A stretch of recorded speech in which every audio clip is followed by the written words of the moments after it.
my first Skype stream interview, so Yeah, it's mine too, so it's going to be an experience to see how this goes. okay. All right. Hello. We are live. I'm Coiler.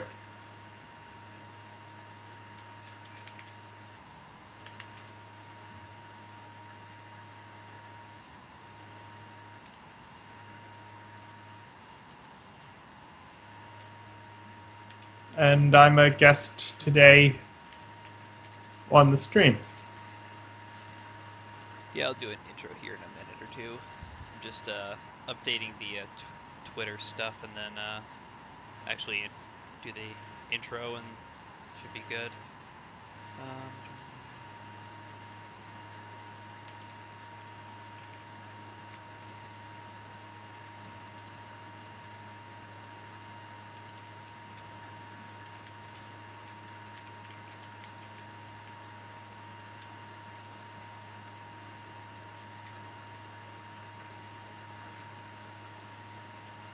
Gotta love how it doesn't actually like Twitch still says like New Year's stream when I post it on Twitter. You know, Yeah. New Year's Eve coaster stream. That's not what I'm streaming. Well, that's Twitch for you.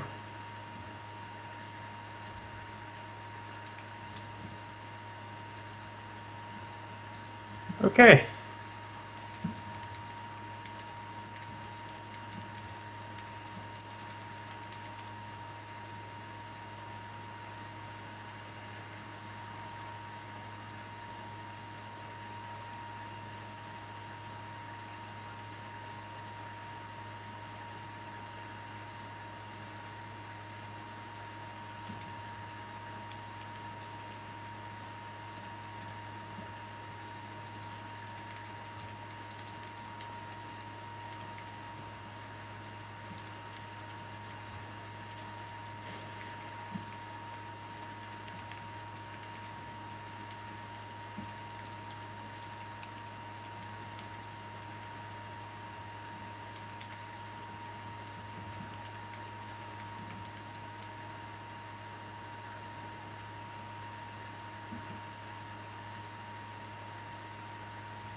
All right, I think we're ready to go. Hello, everybody. I'm Kushan, and welcome back to the stream. It's been a while. Today, I'm going to be playing Command Modern Air and Naval Operations, and I'm joined today by Koiwer12, and we're going to be doing some talk about command scenario design. Hello, I'm Coiler. Nice to meet you.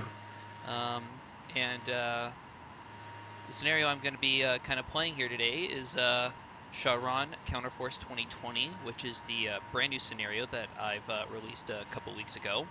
That is a US and UK strike on French, basically French, nuclear infrastructure. So our objective.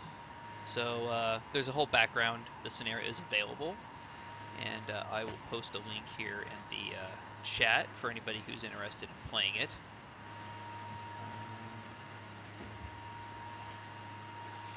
This scenario, basically, it's the whole concept for this this kind of series is that it's a kind of a U.S. and U.K. confrontation versus the EU, similar to Larry Bond's Chaudron novels, except where Chaudron is kind of set in the late 1990s. This is set in 2020.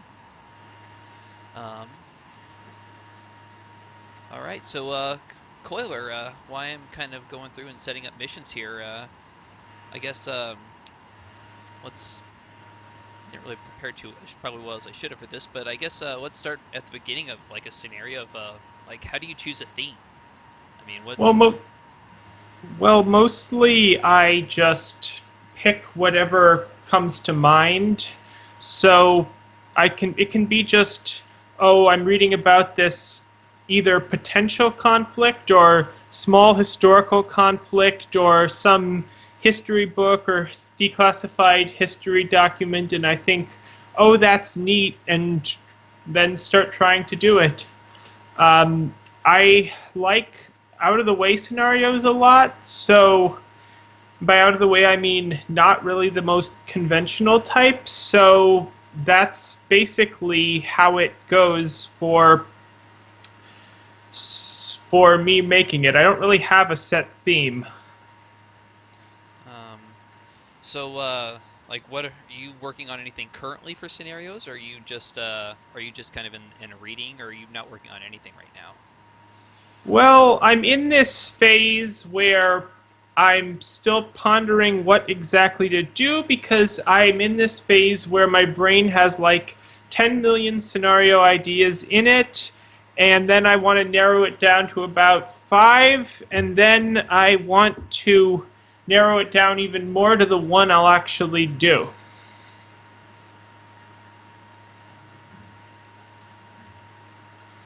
Just going through my list of scenarios, looking to see what I got rolled here. So it looks like I've got some Typhoons at Coningsby set up for combat air patrol. At Marham. Oh, I guess it would help if I actually ran the scenario for a couple seconds and let the randomization rolls go. So this scenario does feature some randomization as far as the air units are concerned. You know, it varies between like F-22s and F-15s, and your strike varies between F-35s and F or F-15Es. Speaking of randomization, Clever, what's your thoughts on like Lua and randomization and such like that? It's a very good um, it's a it's a very good example. It's a very good and effective one. It's just that I don't want it to make missions and scenarios too luck based as opposed to skill based. Um, if that makes sense. Yeah, I think it does. So, would you classify kind of some of my scenarios on the too complex side, or would you classify them kind of on the just right or not enough? Well, my very first random Lewis scenario I did, best of the West, worst of the East, is kind of a cautionary example I'm setting because the submarines you spawn, it's a scenario where early 1980s you spawn a bunch of, Lewis spawns a bunch of Soviet submarines, can vary from a dinky 40s through 60s diesels and really loud early nuclear subs to then brand new kilos and missile subs with gigantic carrier busters. So I'm thinking in that case it was a little too luck based. But between fourth and fifth gen fighters, especially if it's only a smaller part, not really, not that much. I don't think that's too luck based either. All right. So, looks like my rivet joint is starting to pick up enemy SAM radars. So we've got some air defense radars. we're detecting the French radars. Detecting some German ground. Oh, we got a Mamba. Some Mamba batteries up there in the northern Germany. So I think my Mamba right there. I'm gonna let this rivet joint mission, wherever my rivet joint is at the moment. Oh, rivet joint's right there. I'm gonna probably let my rivet joint here kind of do a little scouting here for a couple minutes and let it just kind of get kind of an intel picture of what's going on. If anybody in chat has some questions, please feel free to ask. And you know, me and Clayler are both done scenarios, although I think Clayler's done significantly more than I have. For myself, I think I lean probably towards the too complex with Lua, you know, especially on the randomization front, you know, in that it tends to bog me down, I find, with Lua. In that, like, the order of battle research stuff goes fairly quick, but then I always try to randomize up almost too much.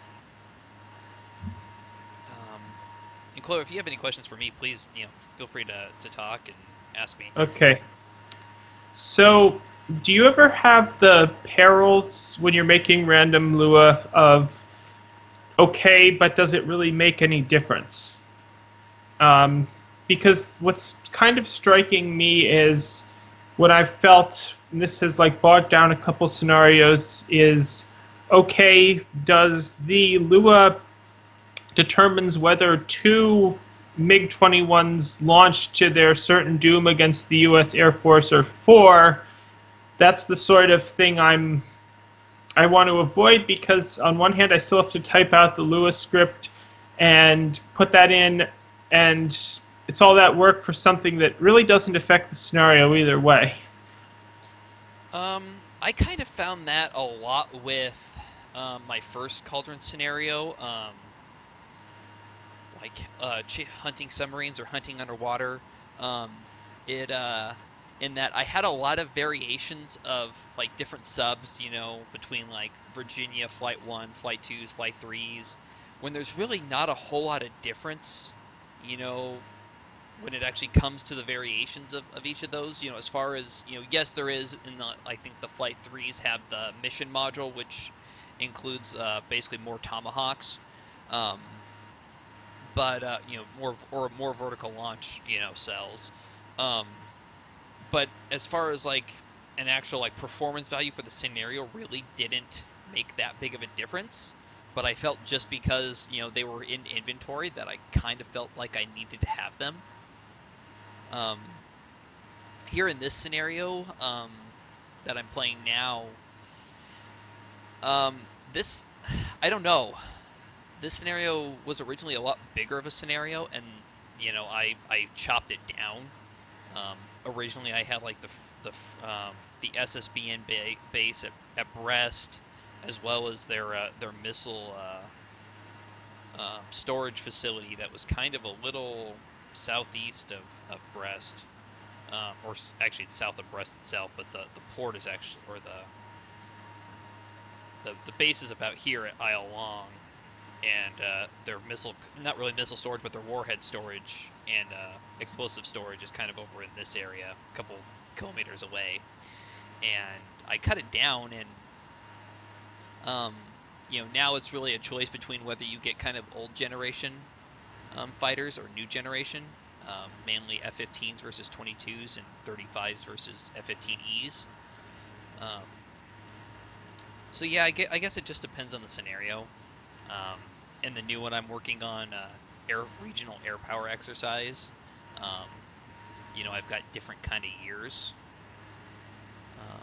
And what was I doing? Oh, finding it's kind of really hard to talk and actually manage what I'm doing at the same time. I want to launch some fighters. And so, you know, a lot of the options are probably going to be kind of the same. You know, you have, you know, 2016 USAF versus, you know, 2020. There's really not that big of a difference, other than in 2020 you probably have one or two squadrons more of F-35As ready to go. But other than that, it's still pretty much the same order of battle. You know, It's not like we're building more squadrons of F-22s F-22s anymore. Yeah. The Um, Sorry, that was kind of a rambling answer. yeah, I ramble a lot myself. That's not no worries there. So our targets today are the air bases at Luxile, Air Base, and Avoord, as well as Istres, which are the three French Air Force bases with nuclear detachments, or at least nuclear warheads, with planes being detached from other air bases, as well as the missile silo at Plateau Albion. Um, this base has actually been decommissioned, but for the sake of the scenario and kind of staying true to the source material, I decided to keep it. Speaking of like source material core, I know we've kind of had this conversation before, but what do you feel about like basing scenarios off of, popular fiction, Clancy, Bond, other kind of, fiction authors? Well, I'm not the biggest fan of it, um, which is not saying that it can't be done well. And a lot of the stuff that's inspired by Clancy, Bond, and the like has been done well, especially if it's sound in terms of an actual scenario in the game, like the gameplay's sound. Um, but the but yeah, it's just the when I see the Soviets are attacking Iceland, I tend to roll my eyes a little.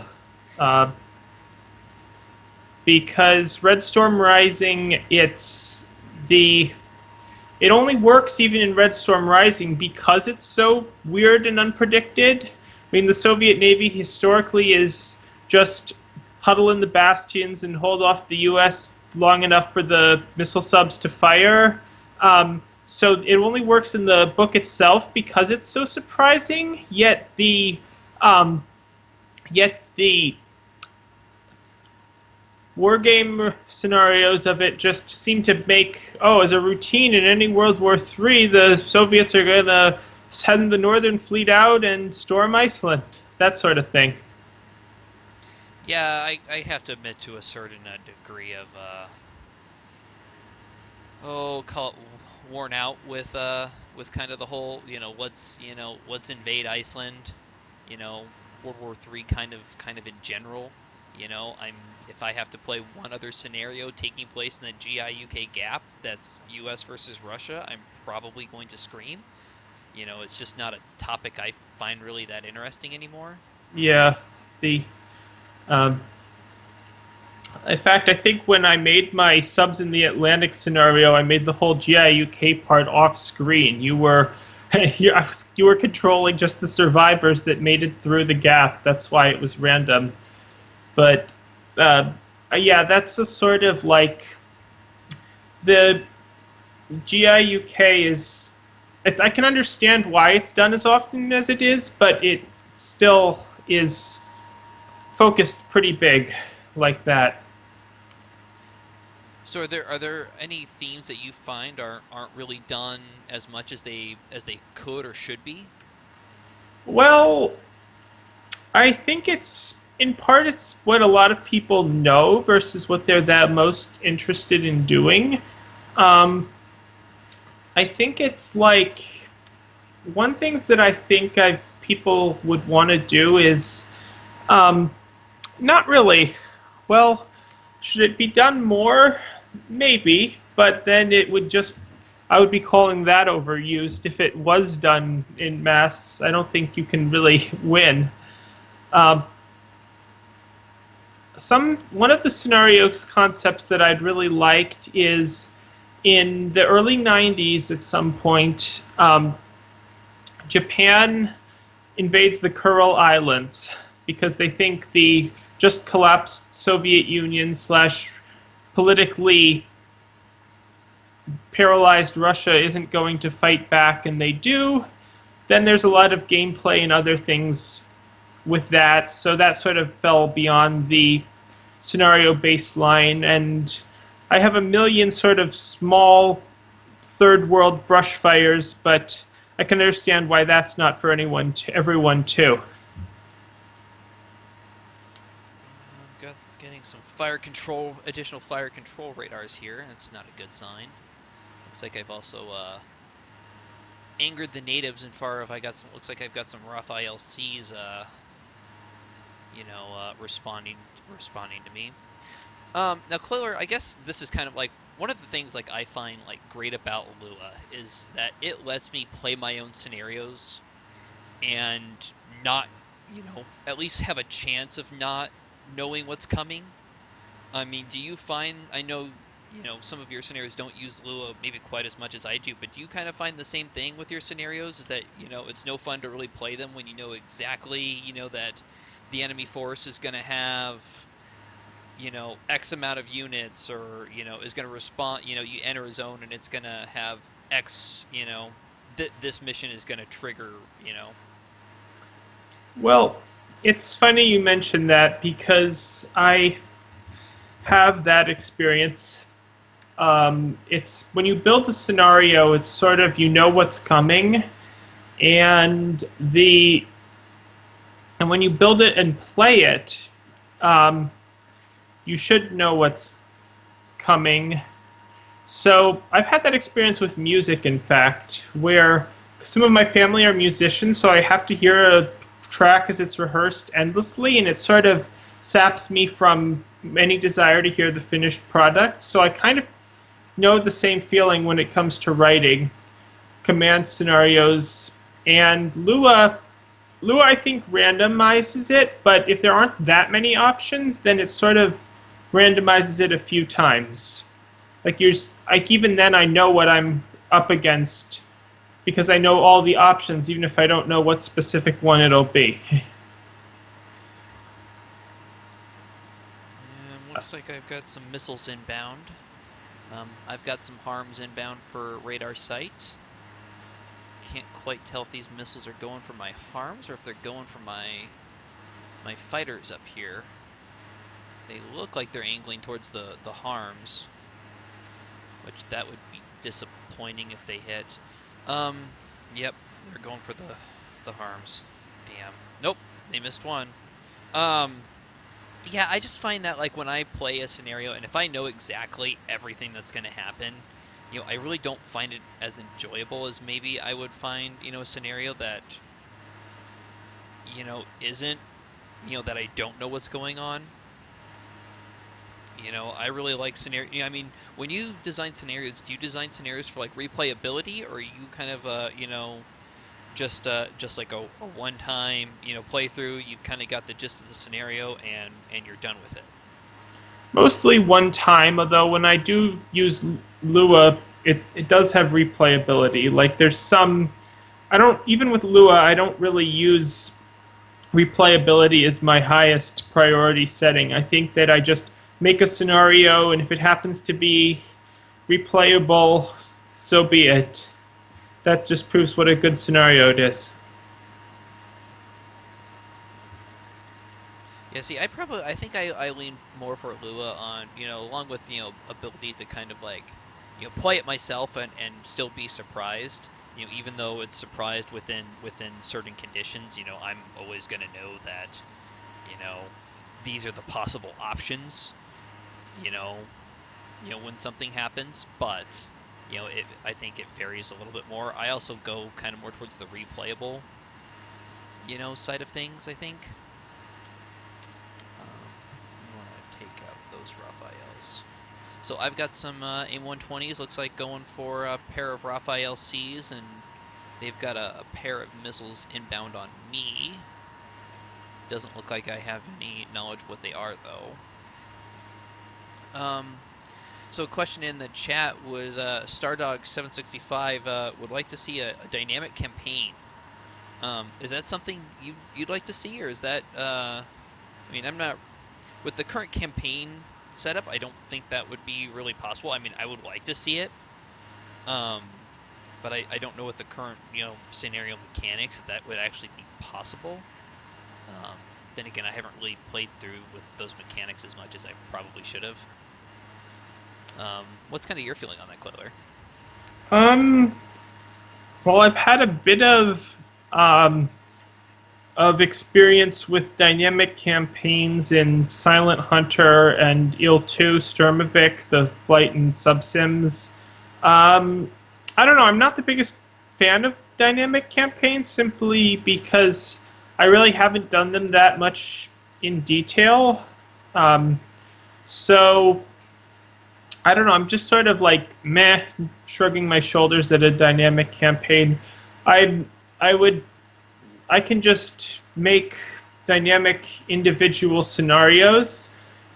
That's the sort of with Lua, and I kind of think that a detailed dynamic campaign in one area might be a little oddly restrictive because it's dynamic campaigns I know in other games are confined to one geographical area. So I I think it's just my personal tastes for dynamic for just diversity of theater versus diversity of what you'd find in there. Yeah, Stardog, it can work. There's actually been some attempts at making long dynamic scenarios with lots of Lua, lots of events. There's one called Northern Fury, the longest battle, which is like weeks worth of convoys across the Atlantic. So that's a pretty daunting but interesting one. I've considered making some dynamic, like week or so worth of air campaign with random targets that spawn every day or so, but that's just another brick in the pile of scenario bricks that lurk in my head. It seems like I just got my first kill. I've lost already two F-15s Cs, and for no return on the first leg, and then it looks like my AIM-120s seem to be having a bad day at actually hitting targets. Have a swarm of missiles inbound right now on this group, and looks like I'm about to lose another F-15 because I don't see him dodging that many missiles. Dodged a couple, dodged more, and wow, those two F-15s actually managed to survive it. And lost that one. Damn, didn't quite get off that scot-free. But it looks like this group is at least, looks like he's pulling back. We're going to send this group in. They're out of AIM-120s, but they are going to close with Sidewinders. Speaking of kind of like long-form scenarios, like what's your opinion on it? Without going into too much detail, because I know we're kind of both beta guys, and there are some things coming which I think will make longer scenarios more viable. Don't spoil anything. So I'll just be very careful to stay public with what we know. I'm like a huge stickler for saying that. So just What do I think of long form scenarios? If you can pull them off, all the better for you. I kind of like small scenarios because I'm pretty tight about what I want to do. I don't want to like have it fall to the scenario creep. But if you want to make a long form scenario, I'm impressed by it. Like I'm impressed by the longest battle, Convoy one. See, like I mean, for me at least, it feels like there's actually a lot of difficulty in doing a long form scenario. I mean, you have things not just not just simple targets. I mean, really with how things are now, you can spawn targets every say every day or every 3 days. I think the biggest really for me is logistics. Is how do you keep refilling ammo on like an airbase, or um, or even like an AI side. If you deplete an AI side's aircraft on a mission, how do you kind of rebalance the forces? I think are kind of some difficulties there. Well, there's another one about long form scenarios that has the it actually has nothing to do with logistics or game mechanics and just has to do basically with how area warfare works, basically, if it's a air-on-air, semi-close environment. The And I know if you don't mind me speaking publicly about another Chaudron scenario you've talked about doing, or Go ahead. or the regional air power one.